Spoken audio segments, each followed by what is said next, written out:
That's not a comic book. Now that's a comic book. Hi everyone, welcome to another episode of Comic Reviews. I am Sid2, and today we have a pretty light show, honestly. I have to apologize a bit. I feel bad when I have such a light week. I've only got two books to talk about this week, Superman number 11 and Batman number 71. No trade this week just because I kind of ran out of time this weekend, and that might be the case for a little bit going forward. We'll see.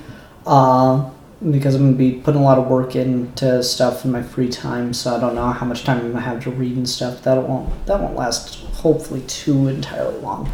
But anyway, yeah, so I have to also apologize for how late this show is starting, especially since I only had two books, but Haley and I had an appointment, so I had to go to that. So, in any case, you guys probably aren't here to hear me talk about my life and my problems. Though if you want to hear me talk about my problems, I'd be down. I could probably do a show called Ian's Problems. Alright. I don't have anyone here. I had to give really short notice. I'm just going to get into it. So we're going to start off with Superman number 11. I posted the thumbnail for this episode on Twitter. And I got a comment like, oh, is someone redoing Death of Superman while we're also redoing Nightfall in the comics? And I had to kind of laugh. Because Rogol-Zar is just a hulking gray beast that can go toe-to-toe with Superman and hasn't been set up at all before, but now he's incredibly important to the lore. That's nothing like Doomsday. I kind of got a laugh out of that one. But the answer to that really is no. What's going on in this story doesn't really have anything much connection at all with Death of Superman. Basically, Clark and John show up to go talk to Jor-El, and we see that, shit kind of crazy, and we get some just beautiful, beautiful Ivan Reis art. I gotta say, as much as the Superman book is the one not doing it for me, it's definitely got the better art of the two Bendis Superman books right now. Because over in Action, I'm not even sure who the artist is off the top of my head, but it's just, it's so pretty over in Action Comics over in Superman compared to Action Comics. I really just wish the stories were working better for me in Superman. We're on part 5 of this Unity Saga thing. It's just, this has felt like a while. And I still gotta say, this issue I had less of a problem with. John's barely in it. And so that's kind of why. I'm really thinking if we don't wrap this shit up or something, I'm probably done with Superman by issue 12. That's a year on the book. That's a pretty good gimme. And I'm still planning to read Action Comics because I've only had one issue of that I wasn't a big fan of. I'm still holding out hope that Bendis reverses this decision and de-ages John by the end of this story arc, and maybe if he does that, I will stick with this book. I don't know. It's just 5 issues in. I'm not digging some of the direction of it. This issue's kind of chaotic. So Superman and John come across all this fighting, and Superman has to think of a way to deal with it, and so he starts trying to settle each group of aliens that are fighting down individually. And again, I'm having a hard time just talking about the issue because the art is the highlight here. Just give Ivan Reis a Superman picture book. I'll read it. I'll look at, that'd be pretty cool if we just got a book that's entirely nothing but art. I like the way this page works. You can orient it directions, and the imagery still works really well. Yeah. So anyway, Superman has to figure out how to stop everybody from fighting, but just when he's about done that, Rogol Zaar shows up and starts, the shit all over again. Rogol Zaar's been working with General Zod now, even though they were enemies last time we saw him. We get a flashback at the beginning of this issue, and it looks like Rogol Zaar and Zod are working together, and that's how they escape the Phantom Zone. I'm wondering how tenuous that alliance is, given what we saw in earlier chapters with Zod and wanting to make peace with the House of El and not be their enemy anymore. So I'm wondering if, particularly with this moment, where, so Zod kind of takes John and thrusts him against the side of a ship, and then we get a page transition, get some other stuff happening, but then Zod backs off of John, and so it looks like he might just be putting on a show for Rogol Zaar, and they're all going to turn on him. And then the big reveal at the end here is Supergirl shows up, so they're all taking a stand against Rogol Zaar together. Supergirl and Krypto. Can't deny his contributions.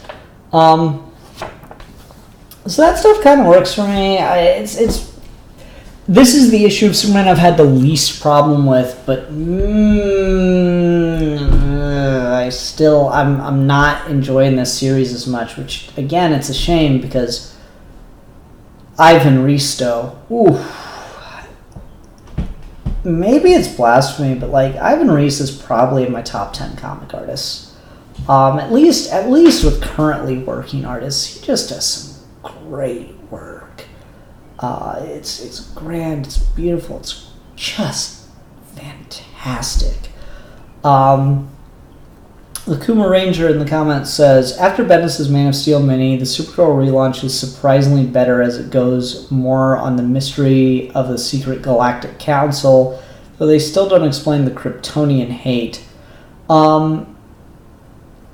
Say, Ian, would you be up to reading a non-Bendis Rogol Zaar story?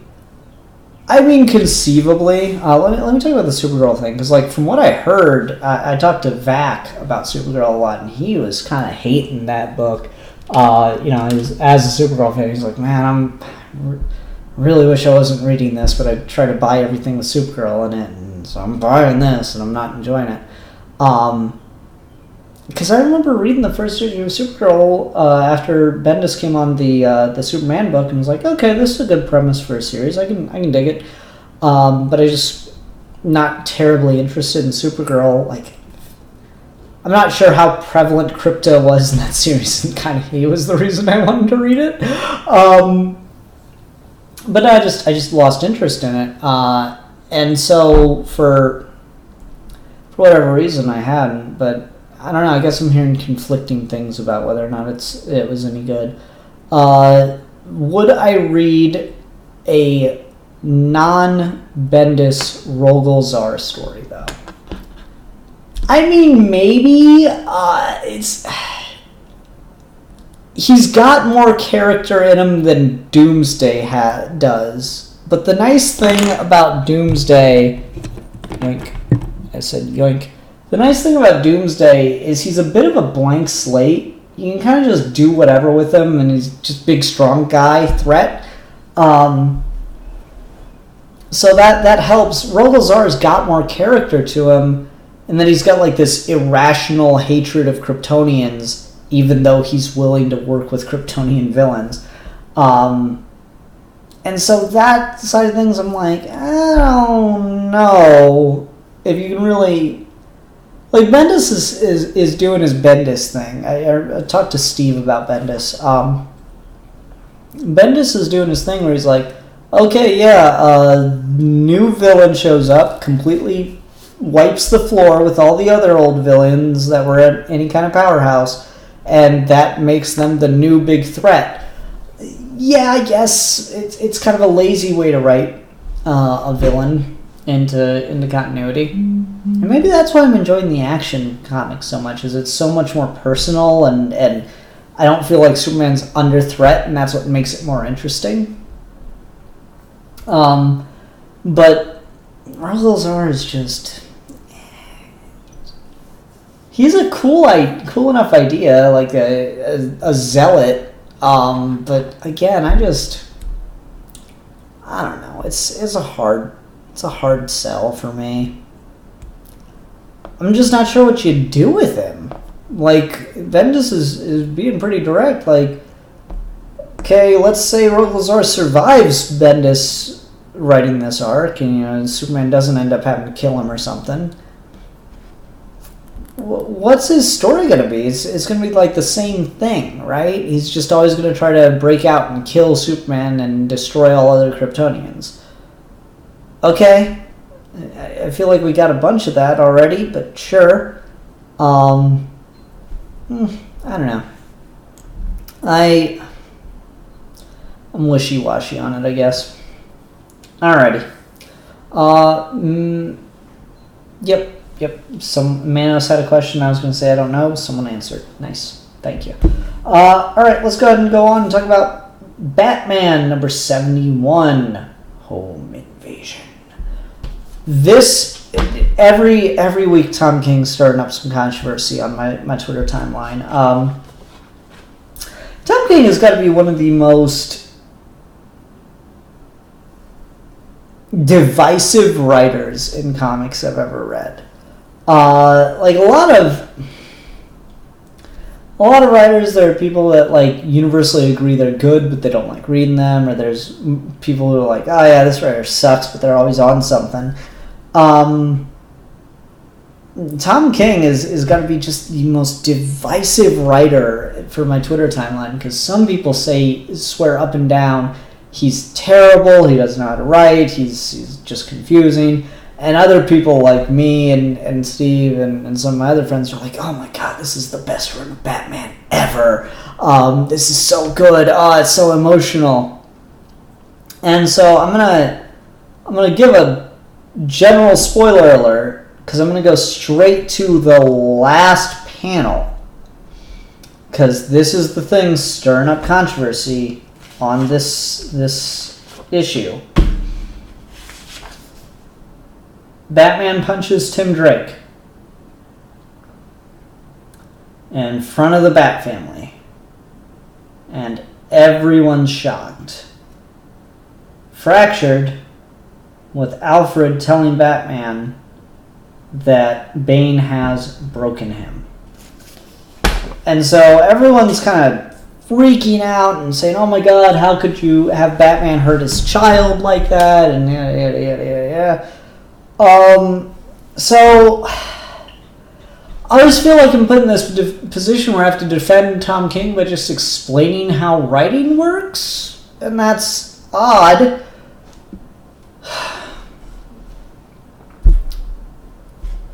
So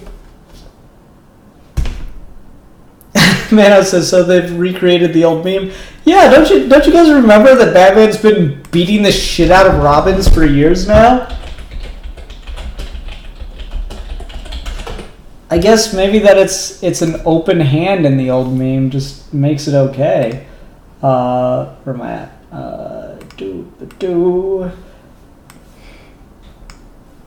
Anyone else remember this? Like that's been a thing for a while. Yeah, thank you for that, man. I didn't think about that. Yeah.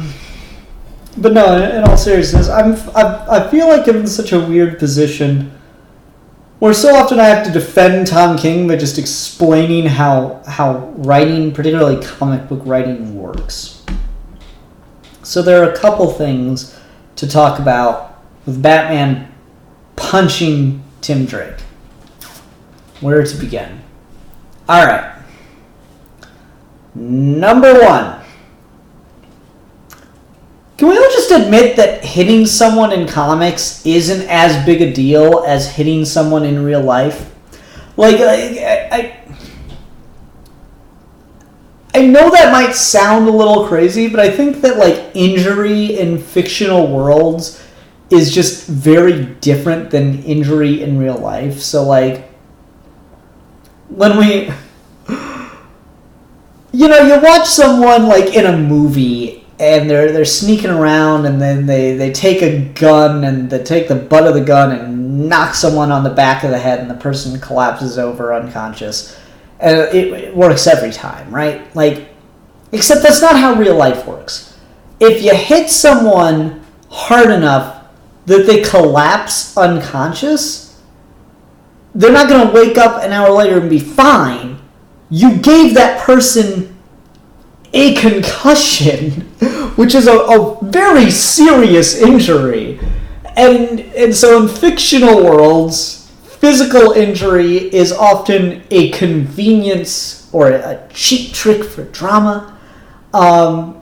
Much less just talking about in comic book land, where, seriously, Batman and Superman fight each other like every other week in the comics, and yet they're best friends. Like, just the fact that of hitting someone in a book doesn't mean anything at all. Regularly. Ha ha ha, I got there.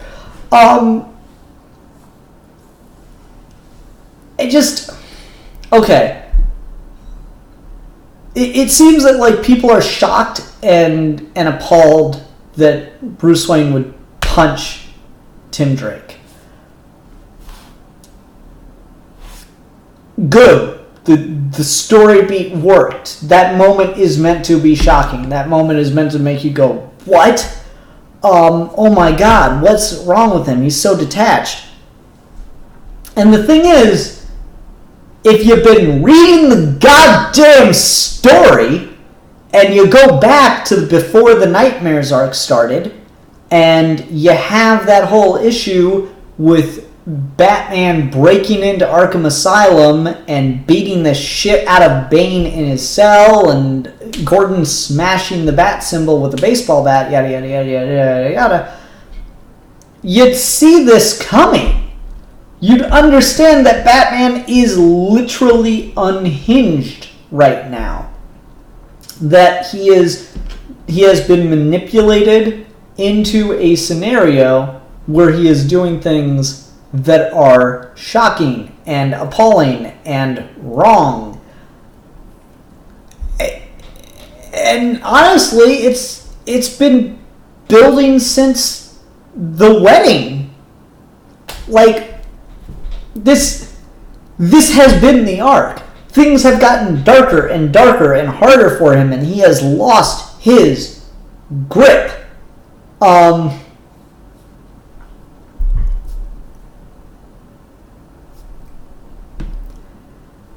So people criticizing it and saying, oh, that's so wrong that Batman would do that. You can't have Batman do that. Just haven't been reading the arc and don't understand how comics work, don't understand how fiction works. It's meant to be appalling.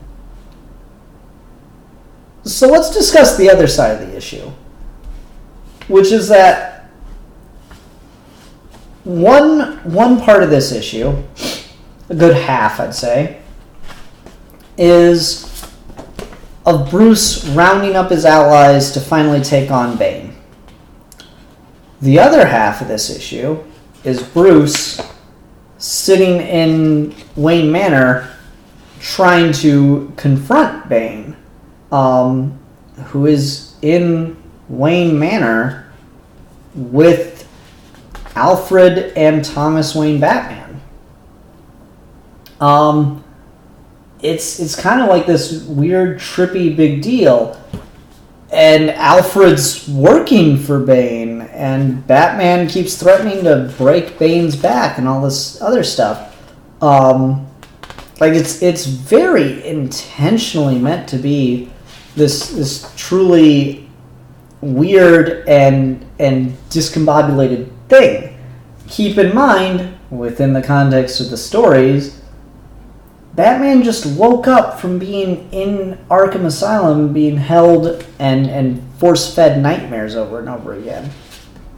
Clearly, there's some dissonance between what we're seeing and what's actually happening. And it doesn't seem like people just want to acknowledge that. They want to have just the hot take of King's a terrible Batman writer because Batman would never hit one of the Robins like that. Yeah, pretty sure he would, especially when we follow comic book laws. So then the interesting thing here, the more interesting question to ask is, okay, what's going on? How is Batman experiencing this confrontation with Bane, as well as going to beat Bane up in Arkham Asylum with the Bat Posse at his back? How are these two things happening simultaneously? How does no one realize that Bane is some kind of master manipulator? What is going on? And I don't have an answer because it's not predictable. It's not something that I can just spin out and see where it's going. And I like that. This feels like what Nightfall should have felt like. I'm kind of, get your oven mitts. Is this still plugged in? No, damn it. I have a lamp that is. Never mind.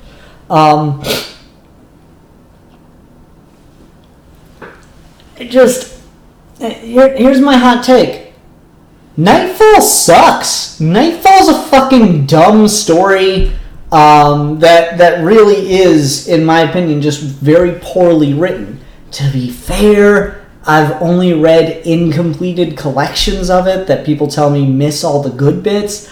I don't believe them, but fine, whatever. I don't like Nightfall. I think Nightfall's kind of a cheap story. To compare it again to Superman Doomsday. Doomsday's a dumb story, but at least it's simple in its dumbness of, okay, big alien monster shows up, beats up the Justice League and kills Superman. Alright, fine. It's comics. Fine. Bane, to me, always came off as just so disingenuously designed specifically for the purpose of defeating Batman in a way that always came off, personally to me, you can disagree with this if you want, in a way that always came off as just unfair to the character. Like, nothing Batman could do could ever have helped him defeat Bane in the original Nightfall story. So, like, what's even the point? There's no challenge there. Bane was like this super physically fit guy with this strength-enhancing drug, and he was a genius on top of it that was easily able to deduce Bruce Wayne's identity and beat him in the Batcave, and it always fucking bored me. Because it just felt disingenuous. It just felt like there was no real challenge. Like, Bane was a genius because he needed to be a genius. This Bane rivalry has been going in King's Batman since the beginning. Bane's the one behind everything that goes wrong, ultimately, in I Am Gotham, the first story arc. And here we are, 70 issues later, and Bane's driving the drama. This feels like a proper cat and mouse game that is being played between these two people who have a very intense rivalry. This feels a lot more earned to me than Nightfall ever did. So I'm really appreciating it on that level, really, is what it just comes down to for me. I see a lot of people that do like this story say it's the best Bane story since Nightfall, and I'm like, you can just drop that since Nightfall, because Nightfall wasn't good. So yeah, I'm quite enjoying this. I have no idea where it's going. I have no idea how how these two realities, how Batman is perceiving one reality where Bane controls everything, and he somehow can't prove it to anyone. I don't know. I don't know. It's an interesting situation to put Batman in, and I'm curious where it's going, what's happening. I'm gonna spit just a random. I don't even think it's what it is, but I'm going to throw it out there. So in issue 50, when we got the reveal that Bane has been manipulating events behind the scenes for some time, you saw Skeets. Skeets, Booster Gold Skeets, in the background. And it was like this big mindfuck for me. So what's creating this dissonance between Bane being in his cell at Arkham and everyone thinking he's catatonic and Bruce being manipulated by Bane? I'm kind of leaning to maybe Skeets and time travel, wibbly wobbly, timey-wimey stuff. I don't know. Just throwing that out there. I'm going to let King tell his story, though. I'm quite enjoying it. Now, while I was talking about that, I noticed a lot of comments. I'm going to read through some of these. Akuma Ranger says, with King's detractors, I feel that his changes in interpretations told in a minimalist style writing aren't gelling well with more mainstream fans. I think that's fair. I think that, especially in a post-Snyder Batman world, people just have a time not having everything explained to them. Like, they're constantly asking King questions on Twitter and whatnot, and he's like, it's explained in the next issue, or you can go back to these issues and read that. And that's just, that's how it should work. Thank you. I don't know. I used to be more media illiterate. I used to not necessarily get everything, and I needed things explained to me a little bit more, and so maybe people just need to grow the fuck up.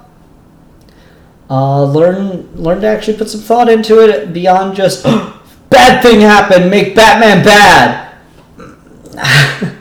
I'm trying not to be a dick, but I really feel some of these takes are just stupid. Mano says, Batman, Tim, would you like a Hawaiian punch? Tim, sure. Shadow of Batman says, I feel like it's always weird that people want characters that make mistakes, yet when they do, there's an outrage. That is a very good point. I really, really like that point. I think there's an interesting line there, because it has to depend on in what context the mistake is made. So, like, I like Hal Jordan because he's a fuck up and a goddamn blockhead. But Green Lantern Emerald Dawn is a bad story because Hal Jordan paralyzes a guy when he was driving drunk. And I'm just not okay with that. It's a bridge too far, and I think there's a line to be talked about there. Mano says, Batman never hits his Robins. He forces them to eat rats instead. All-Star Batman and Robin is the gift that just keeps on giving. Shadow Batman says, at least that's what I feel so far. At least that's what I hope when the run finishes up and it's read all together. I guess I didn't quite catch that. Good Ranger says, take for instance in his admission in I Am Suicide that after his parents' murders that he tried to seek out danger to the point that he almost committed suicide, which makes sense for a character who had just had his whole world destroyed because of a random chance of desperation. But I can see how people aren't either happy with or satisfied with the way King answers. Fair. I mean, I've talked about Tom King and how some of his writing can be very alienating because I do feel he has a tendency to put the story he wants to tell over what necessarily gels well with the character. And that can I can understand some frustration behind that. Like, Omega Men is a really, really good comic that's a great allegory for U.S. involvement in the Middle East.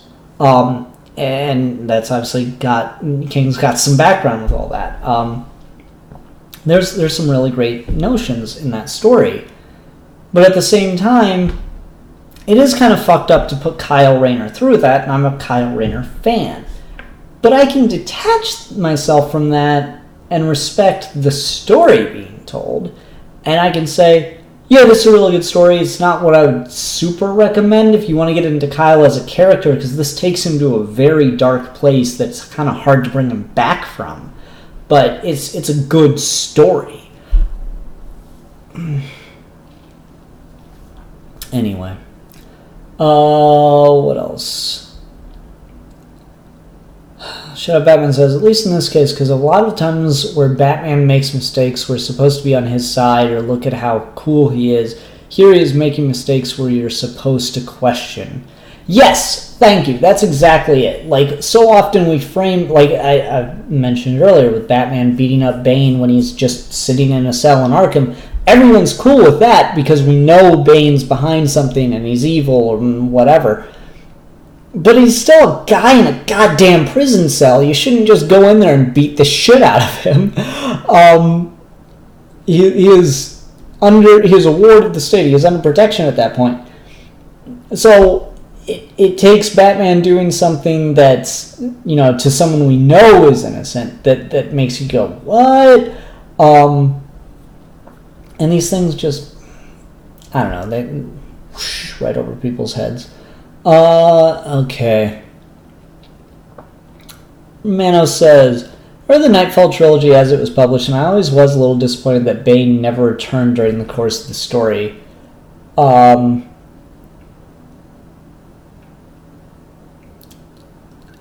Manos is also saying, well, Bane did have the advantage to surprise. Batman didn't know he was and what was coming. Yeah, and again, I never liked that. It felt very, like, not alpha, because that was kind of Bane's whole thing, is kind of, proving himself to be the best, and doing a sneak attack isn't really alpha, bro.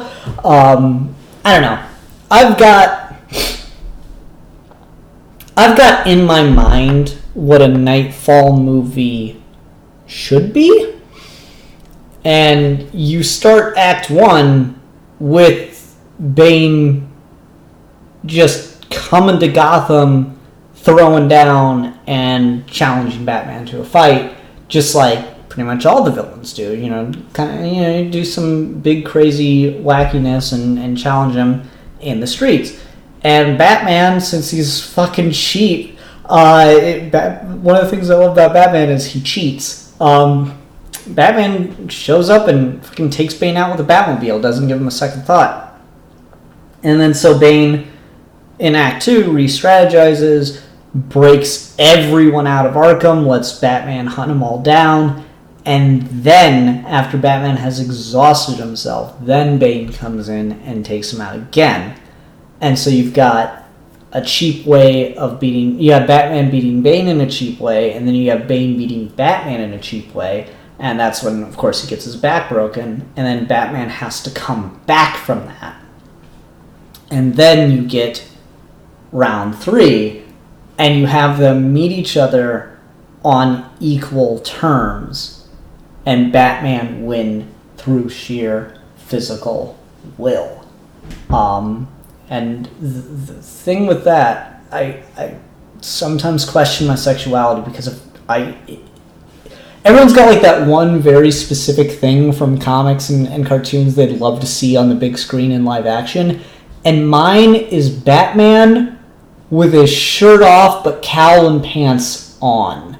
I know that sounds silly, but like there's a whole series of episodes in Batman the Animated Series where it's like a Ra's al Ghul story, and Batman's got the cowl on, but he's in the desert, and they've taken all his weapons and stuff, so he's just shirtless, and they've left him with the cowl out of respect, and it's just the coolest fucking imagery to me. And so like for the round 3, Batman would come back and challenge Bane and do it in such a way where he's like proving that he's not hiding any toys to take Bane down with, and Bane would have to meet him like in a public place on equal footing in that way, and Batman just like ninja martial arts takes Bane out. I think that'd be the shit. I'd so be there for that, but I don't know. I'm never gonna direct movies, so I'll just leave you with that image. That's how I always felt Nightfall should be. I think that's a much more interesting way, because as it is, Nightfall's a fucking mess. Like, I can at least understand the appeal of it up until Bane breaks Batman's back. Literally everything after that page is just trash. I just fucking every single panel of Azrael as Batman can go right in the dumpster. Every fucking thing. Like, it doesn't even work in like a narrative sense of like, okay, Bane beat Batman, and then Azrael beat Bane, and then Batman comes back and beats Azrael. It's like the least satisfying heavyweight title ever.